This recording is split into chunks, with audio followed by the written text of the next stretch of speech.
Hello student, हमने आपको set 4 में जो इससे पहले का क्वेश्चन है 1 से 10 वो कंप्लीट करा दिए है।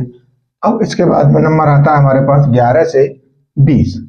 अब इन दोनों 20 तक क्वेश्चनों को हम कंप्लीट करेंगे। तो देखिए पहला क्वेश्चन क्या कहता है कि चित्र में कोण P का मान होगा। तो देखिए बेटा, एक त्रिभुज बने हुए हैं दो, ABC और PQR। तो देखिए यहां पर सबसे पहले त्रिभुज ABC में देखते हैं। त्रिभुज ABC में जब त्रिभुज ABC में जो दे रखा है तो सबसे पहले इसका तीसरा कोण जो है C वो क्लियर कर लें। तो देखिए कोण A प्लस कोण B प्लस कोण C इज इक्वल टू 180। भाई तीनों कोणों के त्रिभुज के तीनों अंतर कोणों का कितना होता है? 180 होता है। अब A कितना दे रखा है? 80 अंश दे रखा है। B कितना दे रखा है? 60 अंश दे रखा है। तो प्लस कोण C इज इक्वल टू 180। अब 80 और 60 कितने हो गए बेटा? 140 हो गए। तो प्लस कोण C इज इक्वल टू 180। तो कोण C कितना हो जाएगा हमारे पास? 180 माइनस 140। तो कोण C का मान निकल आया बेटा हमारे पास 40 अंश। अब ये चीज आपको यहाँ प्रयोग करनी होगी। अब देखिए यहां पर क्या दे रखा है कि AB BC और AC ये जो भुजाएं हैं और दूसरे वाले त्रिभुज की PQR की भुजाएं हैं उनमें देखते हैं। तो देखिए ये दे रखा है 3.8। तो AB अपॉन QR तो 3.8 बट्टे 7.6। तो देखिए इससे इसे काटेंगे तो 2 बार कट जाएगा। तो ये कितना आ गया? 1/2। अब देखते हैं BC upon PQ is equal to 6/12। तो 6 1 6 6 2 12। ये भी कितना आ गया? 1/2। अब देखते हैं हम बेटा इसमें AB बट्टे PR। तो ये कितना है हमारे पास? सॉरी बेटा, ये AB नहीं होगा, यहां पर होगा AC। अब AC का मान कितना है? 3√3 बट्टे 6√3। तो देखिए ये 3 दूनी 6 और इससे ये कैंसिल हो गया। कितना आ गया? 1/2। ठीक है। अब जिस त्रिभुज की संगत भुजाएं समानुपाती होती हैं तो उनके संगत कोण बराबर होते हैं। यहां लिख दे, जिन त्रिभुजों की संगत भुजाएं समानुपाती होती हैं उनके संगत कोण बराबर होते हैं। ठीक, ये चीज आपको ध्यान रखनी है। अब देखिए यहां पर जब ये भुजा इस भुजा के बराबर है तो इसको ऐसे करके पलटेंगे बेटा, तो P कहां आ जाएगा? C की जगह पे आ जाएगा। इसलिए कोण P बराबर कोण C। अब कोण P जो निकलेगा वो कितने का निकलेगा? 40 अंश का निकलेगा, क्योंकि इसको हमें पलटना है। अब देखिए 40 अंश कौन से में है? B वाले ऑप्शन है हमारे पास दिया है। तो ये B वाला ऑप्शन हमारे पास सही होगा। अब जो है इसके बाद नेक्स्ट क्वेश्चन है उसको देखते हैं, उसमें क्या पूछ रहा है। अब देखिए इसमें कहता है कि निम्न बारंबारता बंटन का माध्यक वर्ग क्या होगा। यहाँ माध्यक नहीं पूछा, माध्यक वर्ग पूछा गया है। तो देखिए ये तो दे रखा है हमारे को वर्ग अंतराल। अब वर्ग अंतराल कितना दे रखा है बेटा हमारे को? 0 से 10, 10 से 20, 20 से 30 और 30 से 40, 40 से 50, 50 से 60 और बारंबारता जो है हमारे पास दे रखी है 7, 12, 18, 15, 10 और 3। अब यहां पर क्या निकालेंगे, संचयी बारंबारता निकालेंगे। संचयी बारंबारता, तो देखिए ये बारंबारता वाला पहला संख्या है, उसे जैसा का तैसा लिखेंगे 7, 7 और 12 जोड़ेंगे इसे 19, 19 और 18 कितने हो जाएंगे 36, 37, 37 और 15 कितने हो गए 7 और 5 12 42 और 52। अब 52 और 10 कितने हो गए बेटा 62, और 62 और 3 कितने हो गए 65। तो देखिए यहाँ पर जो दे रखा है बेटा हमारे को n निकल आया हमारे पास 65। अब हमें किसी की जरूरत पड़ती है n/2 की जरूरत पड़ती है, तो n/2 कितना हो गया हमारे पास 65/2, तो 2 तिया 6 और 2 दूनी 4.5।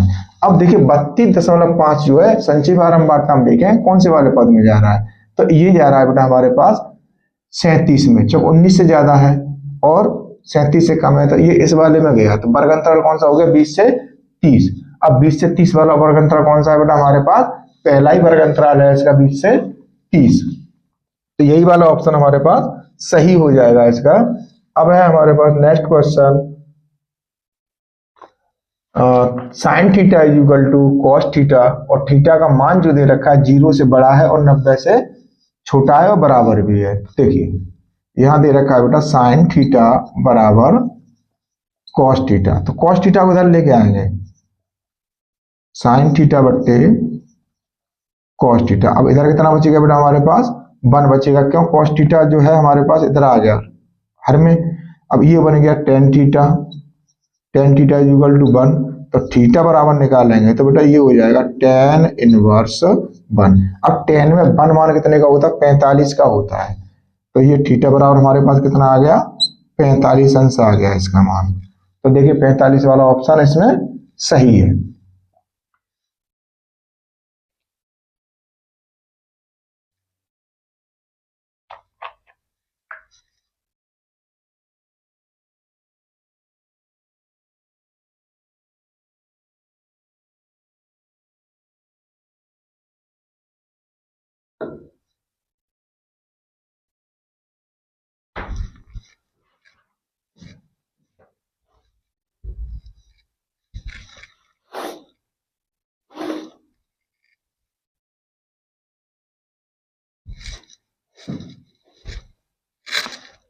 अब देखिए हमारे पास ये 13वां क्वेश्चन क्लियर हो गया। अब 14वां क्वेश्चन कहता है cos 0 का मान क्या होगा। तो बेटा इसमें कोई हल करने की बात नहीं, इसमें तो केवल क्या काम करना है टेबल से हमें मान रखना है।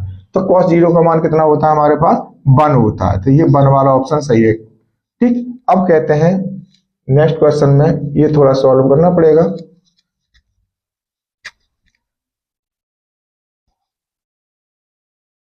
अब देखिए इसमें क्या कहा कि ये तो tan 2a equal to 1, tan 2a is equal to 1 इसी प्रकार से होगा। जैसे अभी हमने क्वेश्चन किया था 2a is equal to tan inverse 1। अब 2a is equal to tan में 1 मान कितने का होता है बेटा 45 का होता है, 45 अंश का। तो अब a का मान निकालेंगे यहां से, तो 45/2 हो जाएगा। अब 45/2 हो जाएगा तो इसमें इसका भाग देंगे, तो ये 2 दूनी 4 और 2 दूनी 4, 1 बचा 1/2 डिग्री। तो देखिए 22 सही 1/2, ये वाला बी वाला ऑप्शन है इसमें सही होगा। अब देखिए 16वां क्वेश्चन, 16वां क्वेश्चन में क्या कहता है बेटा हमारे को कि sec a plus tan a, दूसरे क्वेश्चन में दे रखा है 1 माइनस साइन ए।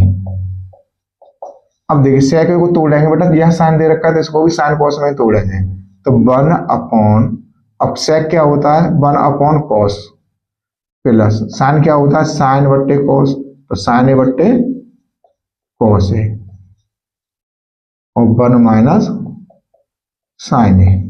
अब देखिए यहाँ पर एलसीएम कितना हो जाएगा, कॉस ए हो जाएगा, क्योंकि इसके भी नीचे कॉस है, इसके भी नीचे कॉस है। अब यहाँ क्या बचेगा, कॉस ए का कॉस ए भाग देंगे, एक बच जाएगा, एक का गुणा अंश में कर देंगे तो 1 प्लस। अब ऐसे ही यहाँ पर तो ये हो जाएगा साइन ए। अब यहाँ पर ऊपर है 1 माइनस साइन ए। अब देखिए यहाँ पर वर्गांतर लग जाएगा, इसमें 1 प्लस साइन ए, इसमें 1 माइनस साइन ए, तो ये हो जाएगा बेटा 1 का स्क्वायर माइनस साइन ए का स्क्वायर अपॉन कॉस ए। ठीक है, अब ऊपर क्या फॉर्मूला बना हमारे पास, 1 minus sine square A upon cos A. अब देखिए 1 माइनस साइन स्क्वायर किसकी सर्वसमगा से लगाएंगे तो ये होता है बेटा कॉस स्क्वायर ए का बट्टे कॉस ए। अब देखिए कॉस से ये स्क्वायर कैंसिल हो गया, इसका क्या बच गया हमारे पास, कॉस ए। तो ये कॉस ए वाला ऑप्शन जो होगा बेटा इसमें सही होगा। तो देखिए डी दिखा है हमारे को कॉस ए। अब देखिए बेटा यहाँ पर क्वेश्चन है हमारे पास 17, इसमें कह रहा है किसी बारंबारता बंटन के माध्य और माध्य का क्रम से 26.1 और 25.8 है। तो देखो यहाँ दिया है, पहले दे रखा है हमारे को माध्य, माध्य कितना है हमारे पास 26.1 और माध्यिका जो दे रखी है वो दे रखी है माध्यक का 25.8। अब देखिए बहुलक का जो सूत्र होता है संबंध वाला, बहुलक इक्वल टू 3 इंटू, अब देखिए अब माध्यिका दे रखी तो माध्यिका ही लिखेंगे इसमें, वैसे माध्यक शब्द होता है 3 गुणा माध्यिका माइनस 2 गुणा माध्य। ठीक, अब माध्यिका कितनी है बेटा हमारे पास 3 गुणा 25.8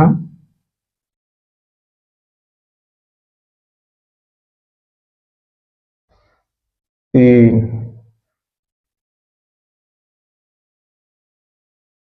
माइनस 2 गुणा 26.1।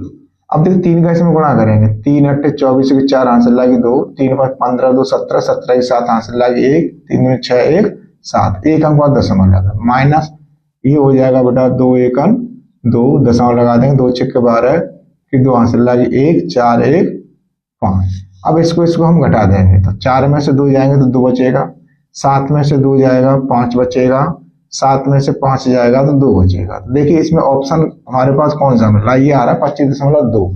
अब 25.2 वाला ऑप्शन है बेटा हमारे पास सी, तो ये सी वाला ऑप्शन इसमें सही होगा। ये बहुत ही ज्यादा इंपॉर्टेंट क्वेश्चन है बेटा, ये बहुत ही ज्यादा पूछा जाता है, या तो फॉर्मूले में पूछ ले, इंपॉर्टेंट क्वेश्चन है ये, या तो संबंध पूछ ले या डिजिट दे दे, लेकिन ये आएगा जरूर एक क्वेश्चन। अब इसके नेक्स्ट है निम्नलिखित सारणी का बहुलक वर्ग होगा। देखिए बेटा यहाँ पर तो सीधा सीधा है, जिस अंतराल की बारंबारता सबसे अधिक होगी, सबसे अधिक कौन सी हमारे पास 12 दे रखी है। अब इसी के सामने का जो होगा बहुलक वर्ग वही होगा, तो 10 से 15, 10 से 15 कौन सा वाला मिल रहा है हमारे पास, डी वाला, तो डी वाला ऑप्शन इसमें सही होगा। अब इसमें नेक्स्ट वाले में कहता है कि किसी आयताकार क्षेत्र का क्षेत्रफल 30 वर्ग मीटर है। तो देखो यहां दे रखा है, दिया है खेत का क्षेत्रफल बराबर 30 वर्ग मीटर। अब आगे क्या कहता है कि उसकी लंबाई चौड़ाई से 1 मीटर अधिक है, देखो, और चौड़ाई दे रखी है बेटा हमारे को, चौड़ाई दे रखी है x, लंबाई चौड़ाई से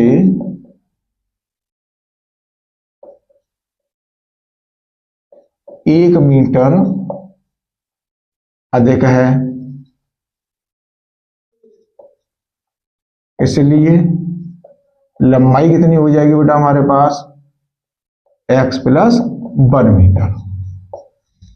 अब यहां लिखेंगे प्रश्नानुसार क्षेत्रफल क्या होता है बेटा? क्षेत्रफल बराबर एल इंटू बी होता है। अब यहां पर जब क्षेत्रफल दे रखा है हमारे को कितना 30, अब एल कितना है हमारे पास x प्लस 1 इंटू एक्स, इसका हम गुणा करेंगे 30 बराबर एक्स स्क्र प्लस एक्स, अब 30 को उधर पहुंचा देंगे तो x square plus x minus 30 is equal to 0। ये हमारे पास समीकरण बन करके आएगा। अब ये देखते हैं कौन से वाले में है बेटा, ये हमारे पास x square plus x minus 30 यानी सी वाले में मिल रहा है। अब है हमारे पास 20वां प्रश्न, यानी 18 हो गया, 19 हो गया, अब है 20। एक पांसे को एक बार फेंकने पर, तो देखिए यहां पांसे पर प्राप्त संख्याएं, पांसे पर प्राप्त संख्याएं कौन कौन सी होती है बेटा? हमारे पास 1 होती है, 2 होती है, 3 होती है, 4 होती है, 5 होती है, 6 होती है। अब ये 6 तक होती हैं तो ये कुल संभावना कितनी होगी हमारे पास? 6 हो गई। अब इसने क्या कहा कि सम संख्या प्राप्त होने की संख्या, सम संख्याएं। अब इसमें सम संख्या कौन सी है? सम संख्या ढूंढेंगे तो ये हो गए 2, 4 और 6, तो टोटल कितनी बनेगी? 3। अब इसने क्या कहा कि प्रायिकता होगी किसकी? सम संख्या की। सम संख्या प्राप्त होने की प्रायिकता। अब प्रायिकता क्या होगी बेटा इसमें? प्रायिकता अनुकूल परिणाम, वही पहले ही बताया है हमने, अनुकूल परिणाम बट्टे कुल परिणाम।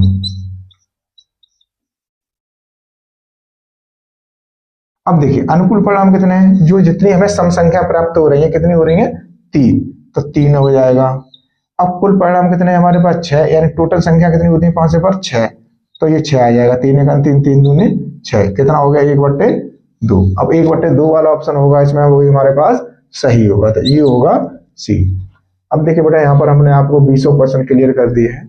अब इसके बाद में जो नेक्स्ट वीडियो बनेगा वो बनेगा क्वेश्चन नंबर 1 का, जिसमें 6 क्वेश्चन दिए गए होंगे। तो इसी प्रकार से बेटा हम आपको अनसॉल्व जितने भी हैं, जब तक पेपर होंगे तब तक क्लियर करते रहेंगे। आप अपने वीडियो को देखते रहिए और अपनी कमियों को दूर करते रहिए, अपने को परखते रहिए। धन्यवाद।